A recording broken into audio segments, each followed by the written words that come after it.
મારા ભક્તોજનોને કહેવા માગું છું કે તમને જે હું ઓડિયા મોકલું છું અને મારા ઓડિયા તમે સાંભળો છો એમાં તત્વની જ વાત હોય છે. એટલે તત્વથી હું દેહની ઓળખાણે કરાવું છું અને જેને લાગણીની ભાવના હોય એ મને સંપર્ક કરી અને ફોન કરી અને મુલાકાત લઈ શકે એમ છે. હા, પણ પરબારું તમને કોઈ તત્વ મળી જાય અને સમજાવી દઉં પહેલાં ધકે એવું નહીં બને. એકાબીજા પરિચયમાં આવતા મને ખબર પડે કે આ માણસ લાયક છે અને દીધા જોગ છે ત્યારે જ આ વાત બાપા મળે એમ છે. આ કાંઈ લાગટ કાંઈ દેવાની વાત નથી. સંતો મહંતો બધાય થઈ ગયા છે અને એણે જે વાત જાણી છે એ જ વાત આ છે.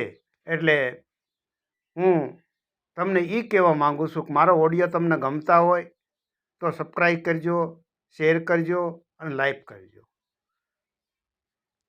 આપણે આજે સત્સંગ એવો કરવો છે કે તમે આજ સુધી આવું સત્સંગ નહીં સાંભળ્યો હોય, એટલે પૂરેપૂરો મારો ઓડિયો તમે સાંભળજો.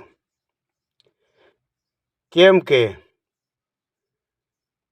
મારા દિલ ભીતર ભાણ ઉગ્યા, મેં તો સંઘળી ભૂમિકા ભાળી, સુનેરે મંડળમાં મારો શ્યામ બિરાજે, બેની મને ત્રિકુટીમાં લાગી તાળી. હે બાયુ, હે બેની, મને ભીતર સદગુરુ મળ્યા. આમ તો આ વાણી આપણે લખીરામદાસ થઈ ગયા એણે ગાઈ છે. એટલે આ જે વાણીનો મહિમા છે એવો આજ તમે ચોખટ ભરી હું વાત કરું છું એટલે તમે સાંભળજો. હવે દિલ ભીતર એટલે તમારા દેહની અંદર વાત છે. ત્યાં ભાણ ઉગ્યા અને મેં તો સંઘળી ભૂમિકા ભાળી.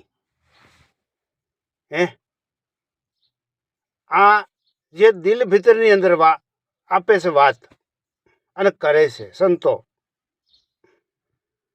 એટલે જ્યાં સુધી તમારા દેહની ઓળખાણ નહીં થાય અને દેહિક ભાન નહીં થાય ત્યાં લગી તમે આત્મા તત્વ નામનો જે પદાર્થ છે ને બાપા, એને તમે એનો પદ નહીં પામી શકો.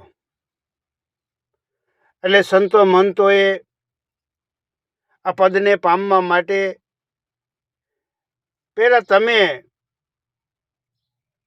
તમારી ઓળખાણ કરાવો. એટલે એવું નથી કે મોટી મોટી જટા હોય, દાઢી મૂછી વધારી હોય અને ભગવાન લુગડા પહેરી લીધા હોય તો એને આ વાતની ખબર જ એકને હશે, બીજાને નહીં હોય. એવું નથી. આમાં તો સામાન્ય માણસ, હાવ નોર્મલ દેખાતો વ્યક્તિને પણ આ ભાન થઈ જાય છે. એટલે એની પાસે કોઈ એવો માનવી માણસ હોય અને એને આ વાતની ખ્યાલ હોય અને તત્વ જાણતો હોય એવા માણસ પાસે જઈ અને તત્વ જાણી લેવા જોઈએ.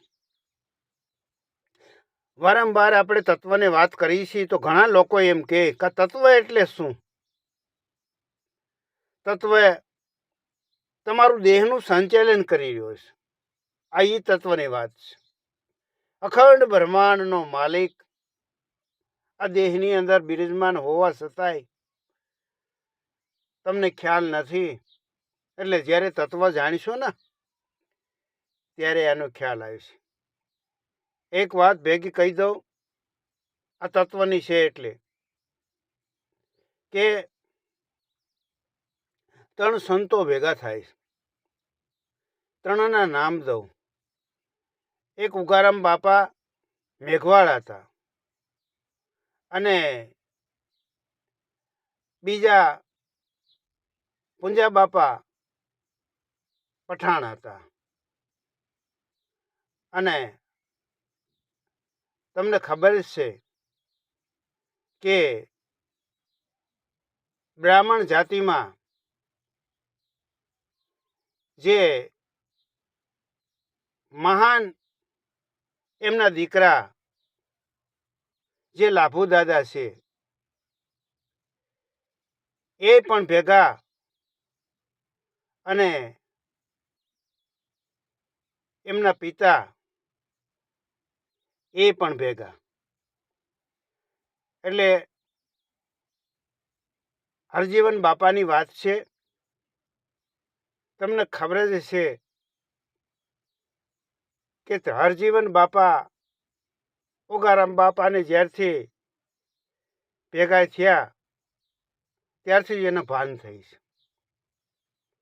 એટલે આવા ત્રણેય સંતો હરજીવન બાપા, ઉગારામ બાપા અને પૂંજા બાપા. પૂંજા બાપા તો મુસલમાન પઠાણ હતા, હરજીવન બાપા બ્રાહ્મણ હતા અને ઉગારામ દાદા મેઘવાળ હતા. પણ બાપા સાથે બેહીને જમતા, એકાબીજાનું પાણી હેઠું પીતા અને અડેલું પાણી પીતા અને થાળીએ એકાબીજાને ભાણામાં પ્રસાદ વધે એવી દેખાતી હોય તો એકાબીજાને કહેતા કે આ તમે વધારે લઈ લ્યો. તો બાપા એનું તો કાંઈ અભડાણું નહીં અને જગતમાં નામ રહી ગયું આવા સંતોનો. એટલે 18 વરણ જે રે આ તત્વ જાણી લઈ ને બાપા, પછી એને એકય વરણવાદ રહેતો નથી. કારણ કે અહીંયા જાતિવાદ મટી જાય છે. અત્યારે જેણે તત્વ નથી જાણ્યા એને વરણવાદ તો પેલો હોય છે. એમ સમજતો હોય કે મારા જેવો જે ઉષા વરણમાં બીજો કોઈ નથી, હું એક જ છું. આ બધાયના અવતાર જે બ્રહ્માંડના માલિકે મનુષ્ય અવતાર આપ્યા છે, આ દેહરૂપી બધાને એક હરખા જ અંગ આપ્યા છે. નથી હાથમાં ફેર, નથી પગમાં ફેર, નથી માથામાં ફેર, નથી ચહેરામાં ફેર, નથી શરીરમાં ફેર. બધાને એક હરખા શરીર આપ્યા છે. જ્યાંથી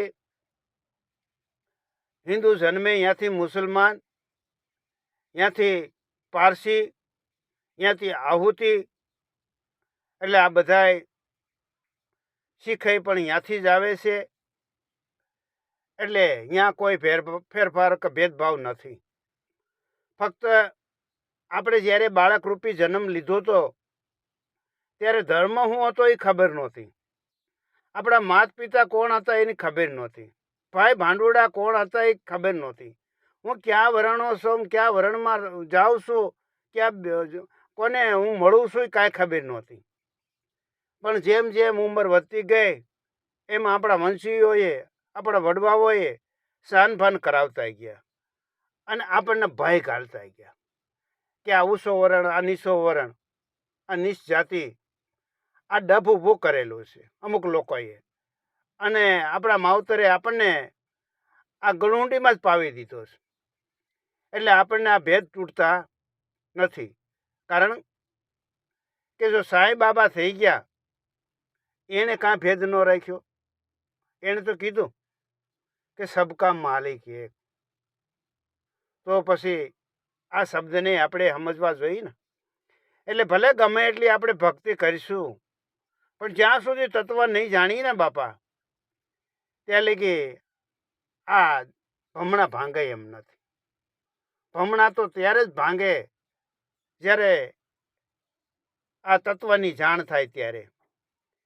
એટલે પછી તત્વની જાણ થઈ ગયા પછી તો ખબર પડી જાય કે તારી વાડીનો તું ધણી, લીલી રાખજે મારા નાથ,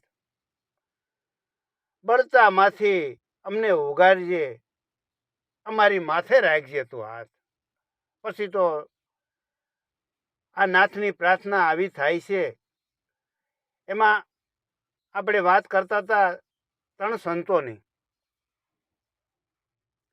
કે ત્રણેય સંતો ભેગા થાય છે અને પૂંજા બાપા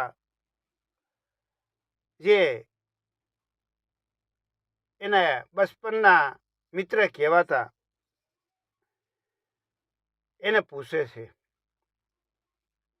કે હરજીવન બાપા, તમારી ઉંમરે હવે તો મોટી થતી જાય, પણ તમે આજ લગી જપ કર્યા, તપ કર્યા, તીર્થ કર્યા, જાત્રા કર્યા, હોમ અગ્ન હવન કર્યા, એકાંત સાંધ્યું, ભજન કર્યા અને ઓહમ સોહમના જાપ કર્યા, તો તમે એમાંથી પામ્યા છો હું?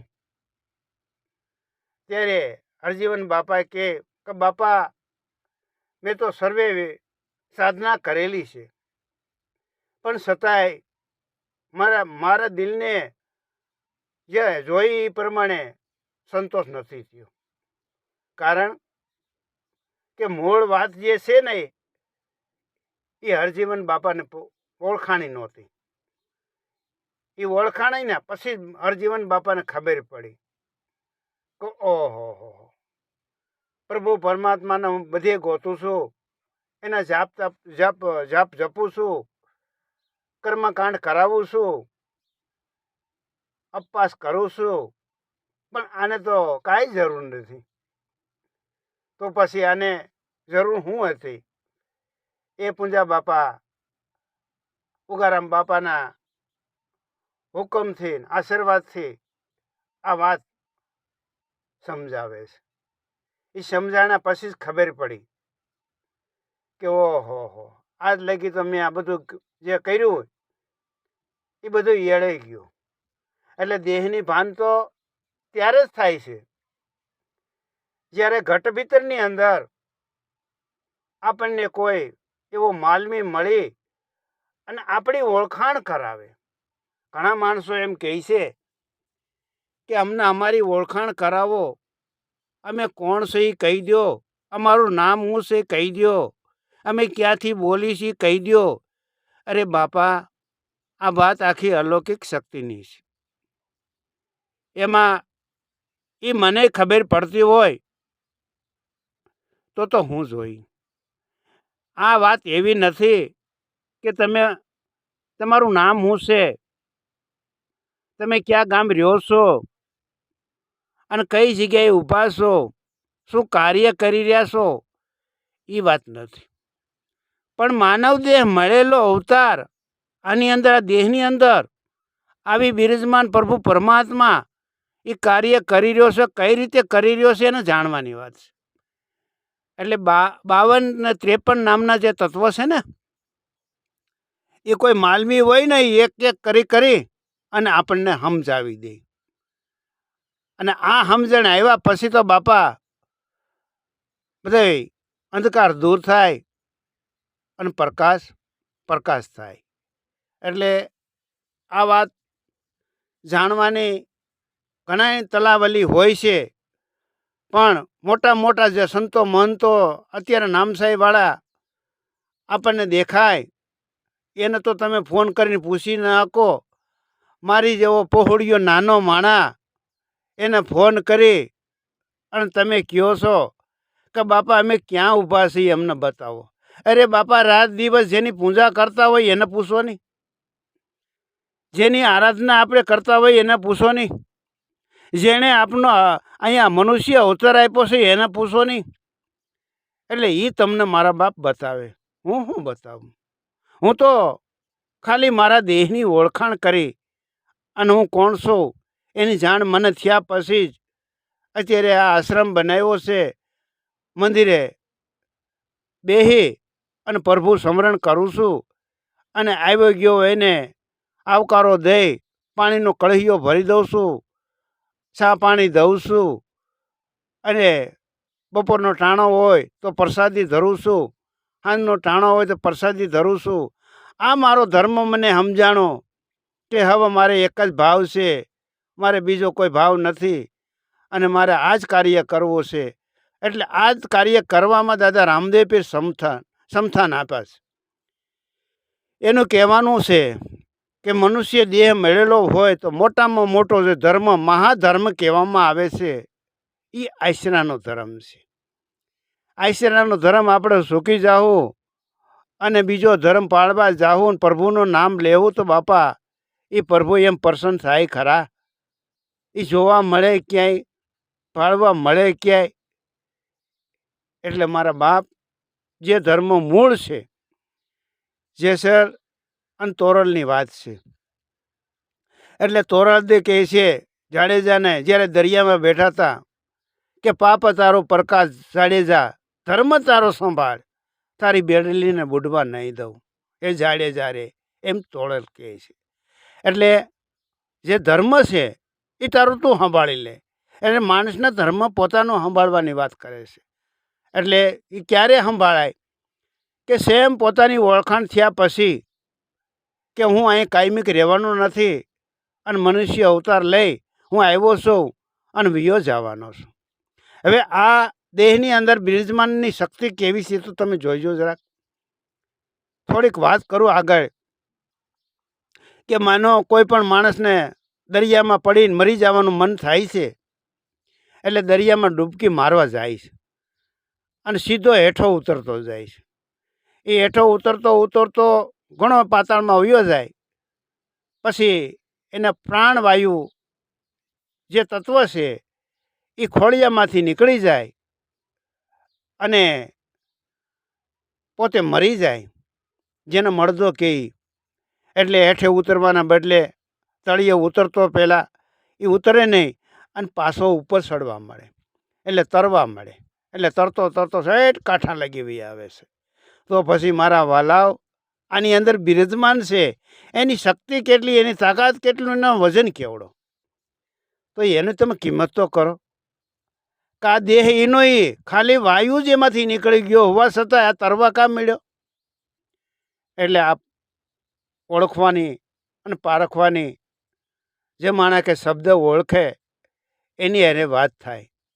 બાપા, આ જો ઘડી પડી જાય ને તો મારી હારે તમે ફોન કરીને ધેડી ન કરો. તરત તમે એમ કહો કે બાપા મેં તમને મળવા આવી છીએ અને જે વાત છે એ થોડા ઘણી અમને સમજાવો તો અમને કંઈક શાંતિ વળે. આવા વિચારો થાય, વાદ વિવાદના વિચારો ન થાય. હા, તમે ગુરુબોર લીધા હોય એમાંય ના નથી, પણ આ જે હું વાત કરું છું ને એ વાતમાં કદાચ ને ક્યાંય કસર રહી ગઈ હોય તમારી સમજવામાં, તો એમાં ગુરુનો દોષ ન હોય, એમાં ભૂલ તમારી હોય. અથવા તો ગુરુ પણ 4 પ્રકારના બતાવે છે કબીર સાહેબ તો. એટલે કદાચ ને આવા ગુરુ મળી ગયા હોય અને પૂરી વાતની જાણકાર ન હોય અને ઉપદેશ આપી દીધો હોય તો એ બને હકે એવું બાપા. એટલે જાજુ તો હું કહી નાખું કોણ હાસું કોણ ખોટું, એટલે મૂળ વાત છે એ જાણવાની વાત છે. એટલે ભાણ સાહેબે કહે છે કોને? રવિ સાહેબને, કે હે રવિ સાહેબ, તારે હવે ક્યાંય ભટકવાની જરૂર નથી. ભાણ કે રવિ, તું ભટકીશમાં મથી લેને માય, સમજીને સૂઈ રે, પછી તારે કરવું પડે નહીં કાંઈ. તો બોલે છે એ પરમેશ્વર પોતે છે, અજ્ઞાની નળ આંધળો એ અળગો જઈને ગોતે છે. એટલે પ્રભુ પરમાત્મા તો આપણા દેહની અંદર બિરાજમાન છે, એવા સંતો આ બધા કહે છે અને આપણે એ જાણવું જરૂરી છે. એટલે આ વાત ક્યારે સમજાય? કે કોઈ એવો માલવી તમને મળી જાય અને તમારો ભાવ જાગે, ત્યારે થાય છે આ પરબારી વાત અમને કહી દો, અમને જણાવો ને અમે કોણ છીએ. તો બાપા, ભાવ વગરનો કોઈની પાસેથી કાંઈ વસ્તુ મેળવી શકો ખરા? તમારો ભાવ તો થવો જોઈએ ને. તમે મને મળ્યા નથી, હું તમને મળ્યો નથી, એકાબીજાના દર્શન કર્યા નથી, એકાબીજાને પાણીનો ગિલાસ પાવ્યો નથી અને પરબારા કહી દઈ કે અમને સમજાવી દો. બાપા, ફોન માથે ન સમજાય. આપણે કાંઈ પણ શરીરની તકલીફ હોય અને બીમારી હોય તો ફોન માથે ડૉક્ટર કાંઈ એનો ઈલાજ કરે કે આપણે એને રૂબરૂ જવું પડે? એટલે મારા બાપ, ફોન માથે ખોટી ધેડ્યું કરવામાં અને ઈલાજ કરવા માટે તો રૂબરૂ મળવું પડે અને એની વિના પાર ન પડીએ આપણે.